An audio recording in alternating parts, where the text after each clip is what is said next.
Welcome to the Slop Temple. We pray this video helps. You begin by confirming battery chemistry and cell count because that defines safe voltage limits.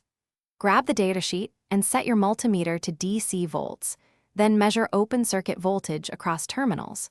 Once done, compare measured voltage to nominal and fully charged values so you know state of charge. Make sure to note maximum charge and discharge voltages. These become your target parameters. Now prepare your programmable charger or BMS interface so you can input the correct per cell and pack voltages.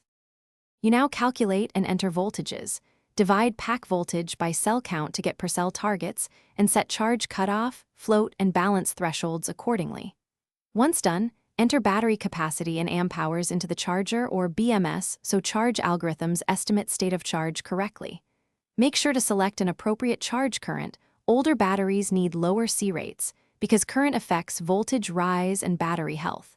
Finally, enable balance settings for multi-cell packs so individual cells remain within safe tolerances during charge cycles. You finish by running a monitored charge so you can verify set voltages and capacity behavior in real conditions. During the cycle, watch terminal and per cell voltages plus pack temperature. If voltages reach targets at the expected Ah, your settings are correct.